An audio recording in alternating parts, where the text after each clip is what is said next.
Hello! And welcome to Factory Floor Cuts. What's that, Henry? Well, normally on the Vandal Factory podcast, we've got interviews, we've got music, features, poems, chat, conversations. It spirals and spirals, and it's huge and massive and wonderful, so it means we need to do some editing to keep everything in line. But here at Factory Floor Cuts, it gives us a way of sharing a full interview with you. It's unedited, just for your listening pleasure. You're going to hear our chat with Richard Weston, who is an actor and filmmaker talking about his latest film, Sparked. My mate Rich was also, fun fact, the first ever person to direct me in a film.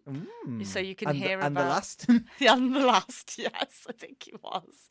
So that was good fun. I go way back with Rich when we were kids, so it's really good fun to speak to Rich. So Sparked is a drama exploring the world of a boxer from Merseyside who spirals into despair on the eve of the biggest fight of his life. The film raises awareness for mental illness and gives a voice to an unexplored world in cinema. If you'd like to hear the song chosen by Rich for the podcast, then you should head over to episode 25. And yes, it is Rocky 1. Here's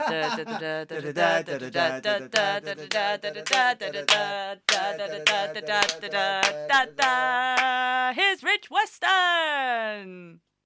I'm recording. Hi, okay. Rich. Hi there. How you doing? I'm good. How are you? We're already giggling because this is a bit funny, isn't That's it? Good. That's fabulous. Yeah. So we're joined by Richard Weston, who is a filmmaker.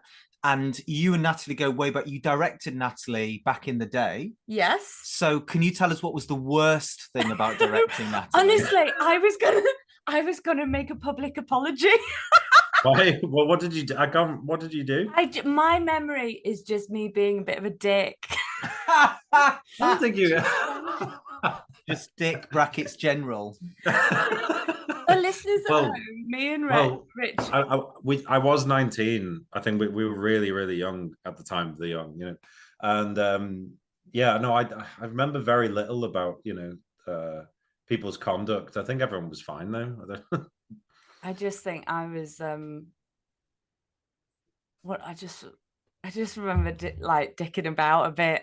And just not being focused. Can you imagine directing me in a film and how I would respond to that? I just didn't take it very well. I had no idea. I'm sorry, Rich, because it was a very good film. Oh, thanks. Well, you were great in it as well. It was fun, yeah. And that was actually my first taste of film, which is probably why I didn't take it very seriously. And yeah, you were. I just remember, even though you were 19, being so focused. You'd written this full-length production script. You knew how to make films, it felt like to me. So what was it that initially brought you towards wanting to make films? Well, so I think a lot of it I owe to my brother, because Lawrence, who's a writer himself, and he's also involved in the most recent film we've done. He used to, do you remember Love Film? You could get those DVDs that come through. So he introduced me to loads of world cinema, and everything from Pasolini to spaghetti westerns and that kind of thing. And it made me, I was just captivated by those films and really interested in the form and the storytelling. And I've always loved theatre. I love theatre very, very much. But I feel like film has always been something that I've gravitated towards more, and I don't know why, but there's something about it that having total control over the cinematography, the aesthetic, the message of it is a very different world to theatre. I honestly think theatre is harder because you don't get 15 takes. You don't get it's you have to do it on the night. I mean, they're totally different art forms, I think, but film definitely I fell in love with it very early on. Yeah. And so was your first feature film? Yeah. Award-winning feature film, I should say. I was very surprised. Yeah, no, it was cool. It was really good. I think the inspirations for that were like Sam Peckinpah films, like The Wild Bunch or Pat Garrett and Billy the Kid. I was well into my westerns, hence the stage name. Yeah, I'll just admit it now. Yeah, there you go. Yeah, so it was that sort of thing, those sorts of themes, and then since then I've sort of looked at different themes and aesthetics and everything else. But yeah, so it was very, very much based on that sort of kind of film. Yeah. So what until we talk about your most recent project, can you sum up what your journey's been like through film, and what kind of aesthetics and genres have you been trying out and playing as a filmmaker? Sure. Yeah. I think very early on, I loved stuff like, the Clint Eastwood spaghetti westerns and all of his things. And I still do sort of in a sense that it's very, very stylized. But as time went on, I wanted to involve more substance in the films, because I think a lot of the characters in those spaghetti westerns are almost quite, two-dimensional, and it's not a bad thing. It's just they're like very specific archetypes with very specific roles and motives, and there's not a lot of complexity. So after that, I did a bit of experimenting with this well, I mean, it was a failed experiment, but it was a film based on quantum physics. It was called Suddenly Now. And it was I did a bit of quantum physics at A level and didn't do very well at it, so I thought, I know everything suddenly about quantum physics. But it was like every character was like represent a different quark, and there was all these different relationships based on subatomic particles. I was 22, I was naive, and how that was going to turn out. Mint. As someone that has like this is like you're talking a different language, I'm like, what's a quark? But I should watch the film and I'll I still don't know. Don't know. I've got in my mind is like a really bad piece of TIE.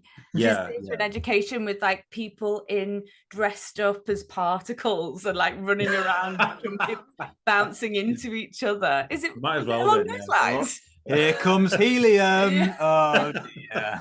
I put helium again. Not as size of quark. Hydrogen is a problem. But no, I thought, so that was the first time I met Myrig, who is the guy who is my DOP for the film I'm currently doing. But we worked on a couple of projects after that. After Suddenly Now. The first thing that I think was the most serious piece of work, the one that was good, was probably, we did a World War I film called The Burying Party, which is about Wilfred Owen. And one of the reasons I wanted to make that film was because no one had really delved into his relationships. There's all this very sort of like homophobic literature about, well, not directly homophobic, but indirectly making out that Wilfred Owen was this patriot who was defending the United Kingdom or the British Empire at the time. And I thought it was interesting reading Dominic Hibbard's book, which is about the relationships that he had with Siegfried Sassoon, Charles Scott Moncrieff. And we made it really focused on that, to be honest, about his personal life and the bohemia that he experienced after shell shock, which is now, obviously post-traumatic stress. And it was misdiagnosed and people didn't really know what was going on. And it was a very complex topic, but it was suddenly something that had substance in terms of the characters, had substance in terms of the historical background. And it was a platform, really was a platform to sort of go on and do further things. And since then, I've been doing short films. One of them was called Nocturne, which was about like a relationship that breaks down. It's that sort of aspect of two characters who they love each other and they have that honeymoon period in their relationship, and they get married too quickly, and then they're left with the sort of the consequences of what that means when reality sort of hits. So I think there's been a development there where I'm more interested now in those character dynamics, the emotionality of real people. And I think we've arrived at this point now with Sparked, which I think is the first film I've made, which is entirely plausible that it's here and now in a specific area, so. Right. Well, that's a perfect point to ask you about your latest production, Sparked. Yeah. Okay. I'm not going to ask you anything about it. Just keep talking about it. Okay. Yeah. Henry had a. Well, I was going to ask. So, you said it can only be in this specific area, and is that you're talking about Birkenhead? Is that where? Yeah, but we say Birkenhead. Okay, the Birkenhead. Yeah. So I guess for someone like me that I've never been there. Haven't you? I don't think so. Anyway, that's my question, Natalie. I just think everyone has. I guess, can you set up this world, this place that these characters inhabit, and how that has affected and grown them, so I can picture this strange magical place of Birkenhead on the other side of the country. Yeah, sure. Henry goes a bit woozy if he leaves Yorkshire. Oh yeah, no, absolutely, I can. I'll do my best. So Birkenhead was what a lot of people call, a northern powerhouse in terms of industry. It was one of the most important places in World War II for shipbuilding. Camelot was renowned for this shipbuilding aspect, and it's somewhere that was once upon a time. It was full of industry and people working very, very much in the shipyards. They still do, obviously, but it's not the same amount of work. Ever since then, ever since World War II, slowly there's been a decline in those industries, and it's never been replaced by anything specific. And it's a place, you walk through from Corporation Road, which is right next to the docks looking over Liverpool. There are these bridges and these warehouses and these factories which are basically abandoned. So it's certainly a place which has been abandoned despite the fact that it was so important for the war effort and people's jobs and livelihoods. It seems very much that it's been a place where people are desperately trying to find a reason, or an impetus. And the other thing as well, my nan, bless her, she used to go to the cinemas in Birkenhead. So she used to go to these incredible cinemas, the Art Deco cinemas, like the Rialto, and the Gourmand is now a furniture store. The Rialto is now a Mecca Bingo. There were like loads of all these incredible cinemas. There was a culture of a lot of Hollywood actors that would come over, and people would call it the New York of the UK. And specifically, Birkenhead Park was designed by the same person as Central Park in New York. So there's a lot of cultural heritage there in the 20th century. But arriving in 2024 at this point, I feel like it's a very interesting place. There's a hauntological aspect of it where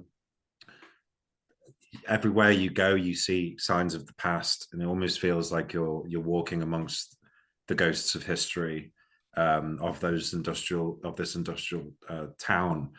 And it is primarily an incredibly working class area. And yeah, so anyway, that's Birkenhead. Yeah. And so Sparked is a story of a working class professional boxer from Birkenhead who has undiagnosed bipolar. Mm-hmm. What can you tell us about this character and the decision to tell this story? Yeah, sure. So I think it's interesting, the lineage of a place like Birkenhead, and there's various towns like it. Grimsby, for example. Places which were very incredibly working class. Still working class, but once had I don't know, or once revered in some way, and now left to ruin by the Conservative government, that kind of thing, and also previous governments in the past. But I think, the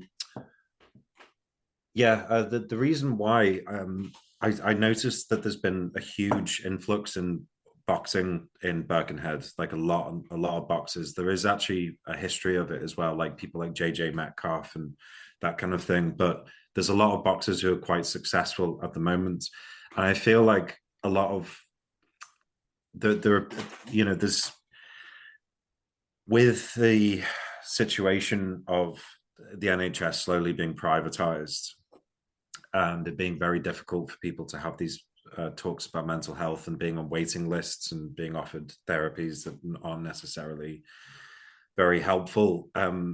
One of the aspects of it that I thought was most interesting was the fact that, well, not the fact, sorry, the idea of I think a lot of working class men specifically are expected to man up and to just get on with their lives and to work through it, whatever in whatever way it might be, whether it's boxing or something else. And I've been very lucky in myself. Like, I have bipolar disorder, so I have, but I'm not working class. I've been around people who have been very, very helpful in the sense that I can open up about those things. But I thought it's far less interesting to make some sort of autobiographical thing about the struggles I have, because I have a support network and everything else.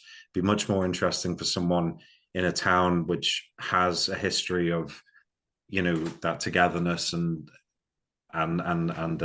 industry, to now have to rely entirely on boxing, and then when they to come out of the ring and go home and have those quiet, lonely hours trying to work out what it is in their own minds and in their own hearts. I thought I really wanted to raise awareness, or want to raise awareness for bipolar disorder, for specifically working class people, because I don't think they have the same access or the same, what's the word, the sort of influence maybe on their lives, literally just because of the circumstance, to be able to get that treatment that they need. And particularly with the NHS being underfunded and everything else, it's very difficult to see a way out for a lot of these people who have undiagnosed mental health disorders. Yeah, we live in this age of film, as it's not just the cinema multiplex anymore. There are small independent local cinemas. There are people watching cinema on films on their phone.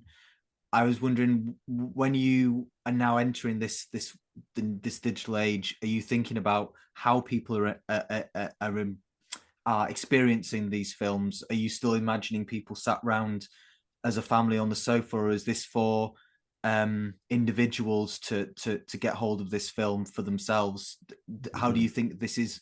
I guess with theatre, just to compare it to, we know like venues we might tour to, we know the spaces, we know the stage dimensions, but when you put a film out into the world, it can be experienced in so many different ways. Is that something that you as a filmmaker think about? For sure. I think I've arrived at this point with this film that even though it's so specific that it's Birkenhead and it's about someone with a specific condition, I think there are elements in it, not to give too much away about the things that happen in the script, that people could relate to on various levels. And I think, everyone's been lonely before. Everyone has felt that they don't know whether they have a purpose and whether they need how to get through that way. Everyone loved Rocky 1. Well, this isn't the unfortunate thing. Sparked is almost like an anti-Rocky. It doesn't really, it doesn't like, damn. No, I mean, no, it definitely takes elements of Rocky, because like Philadelphia, I think, is very similar to somewhere like Birkenhead in terms of, but it's like, I love Rocky. Just as a disclaimer before I go here, but like, I feel like a lot of boxing films are in that mold. That you overcome adversity, and then the character meets someone who's going to change their life, and then suddenly they become champion, and then it's all good. But in this, it's not so much that way. It's more that whatever you're dealing with in your life is not going to be solved in 2 hours in a film. It's going to be throughout the rest of your life. You're going to have struggles, you're going to have peaks and troughs, and that's the idea of the film, to give that aspect of not completion with regard to the you know, there is a cathartic element to it, but by the same token, it doesn't end at the credits. It doesn't end with him winning a championship. It's something that everyone with their struggles need to be able to cope with for the rest of their lives, rather than through something that is, you know, like a film that is a dopamine hit. You know? Yeah, there's not going to be that bow at the ending. All right, now you've told me. I'll be prepared. I think that's something about British like social realist cinema since like, well, you know, 30s Love and the Dole through to 50s, 60s, and then Ken Loach and Mike Leigh stuff, is we are just dropping in on these people's lives. It isn't like a neatly made 3-act piece and then it ends and then the characters don't exist anymore. Like you say, they're 2-dimensional and they're going to continue and sometimes we're left on this thing of like, we want to continue living with this character, but if we continue living with this character, we'd have to stay with them for another 30, 40, 50, 60 years because they will continue to exist even though they're fictional. They're so well-rounded. Yeah, and boxing's a really I think often misunderstood sport, and certainly prejudged, because I know in this area there's some really thriving boxing clubs, and like every community space and sports space, they're desperate for the physical buildings. And there's one down the road where the club is absolutely banging, full of families, full of children of all ages. Every weekend they're absolutely full, and there's matches of all ages. They go up through the ages, and everyone's there, and there's sandwiches and the bar, and like you've got this thriving working men's club basically, but like a modern version. And the lease is running out, and they're gonna lose the space, and they're kicked out, and they're gonna be homeless basically. And you go, God, there's other places where you're like desperately trying to get people through the door. Constantly going, come through, come in, engage with us. And then you've got this other place where it's like they are just so popular, and they're doing exercise, and it's a community, and then they're doing all the extra stuff that a community does just through being a tight network of people, and they're getting kicked out, and they're not being funded. No, absolutely. And I think you're totally right with it being misunderstood by sometimes people assume that boxing is about violence, and I think obviously there's a violent element, people are beating each other up in a ring, but it's also, I think, on a personal level for people about how to control their anger, how to focus it in on something else in terms of sport, in terms of something where, you know, there's a lot of technique that I've had to learn with this film that's just, it's so it's an art form, you know, and it's you know, it's an incredible sort of thing to focus on for people who maybe otherwise don't have that sort of outlet. Yeah. The coach down I'm pointing for the listeners at home. I'm now pointing in the other direction because it's a different boxing club that I'm now referring to. That way. The one down that end. Oh yeah, that way. Like youth coach will go out of an evening when he's walking his dog and go up to the kids hanging out on corners having a spliff and like wearing the trackies and running around on their mopeds and whatever. It's not mopeds anymore, is it? Because they're not in the 50s. But, and they're listening to Buddy Holly and Elvis. And you know, they're not signing up to national service. Damn. Yeah. That's not too cool. Do they have American accents in the 50s? Yes, and they're also going on CND marches. Anyway, I met someone who was on a CND march the other day, but I'll tell you about that in a minute. So anyway, the person the coach down there will just go up to the kids on the corner that you're supposed to be intimidated by and go, all right, think you're hard, do you? Come on then. Come. Oh, nice. Put some gloves on. And he said, you know, one out of half a dozen you might see again. But that's how he's recruiting, is going up to the kids that are making havoc in the park. And saying, come on then, Now you can't. Theatre doesn't have that aspect. No. You can't. That's not going to be my engagement technique. Sure. But there's something that boxing can do that, and I'm happy to admit this, Rich. I can't do that. That's not who I am. Yeah. So, Rich, can you tell us where our lovely listeners can become lovely viewers and see this film in the future? Where are you in the development? Yeah, sure. We've literally just wrapped shooting, which why my. That means they finished shooting. Oh, sorry. Yeah, we finished. Sorry, I thought that they'd put some hip hop on and they just started like. No, you thought about bread and they'd made it.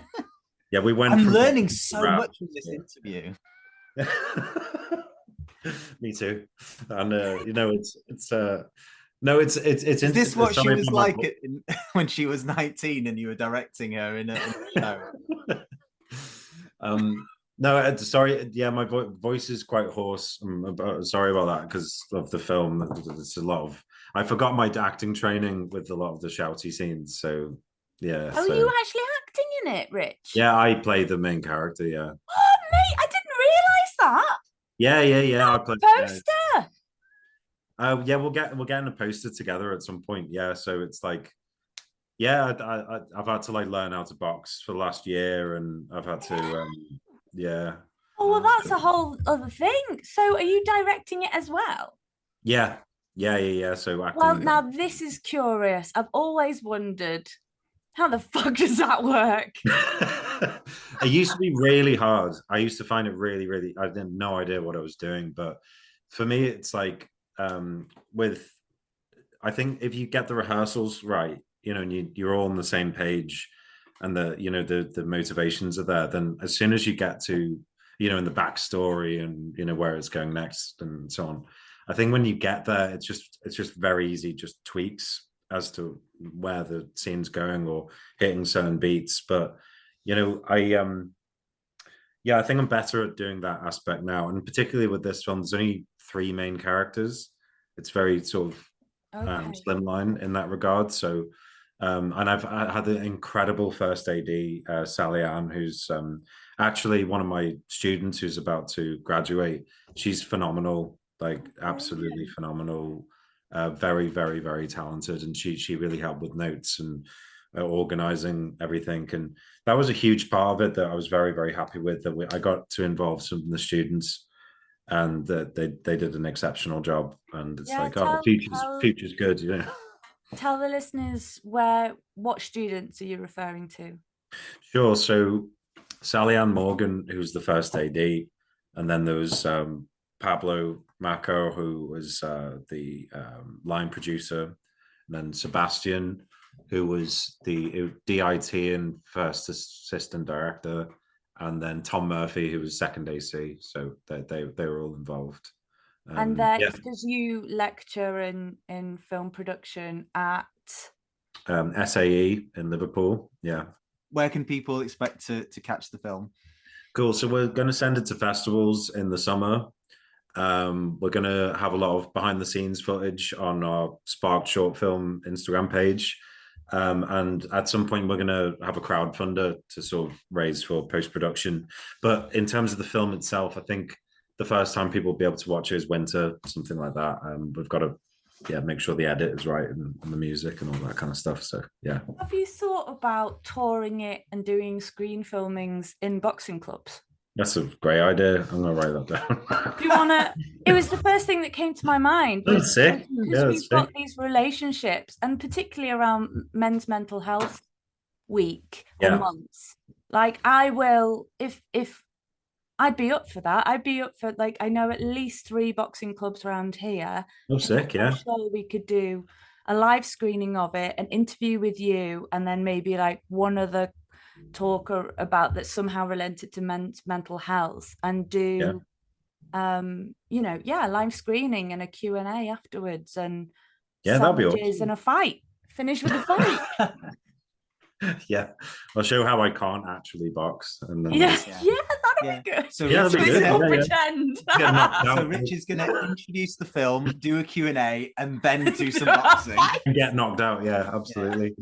Yeah.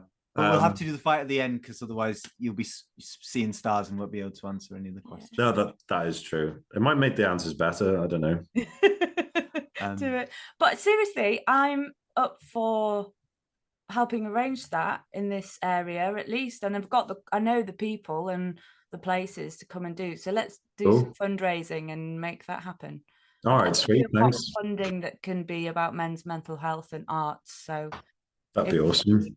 Yeah, that's why I have this podcast. It's just like just turns into work chat where you're like, we'll make that project happen. Sure.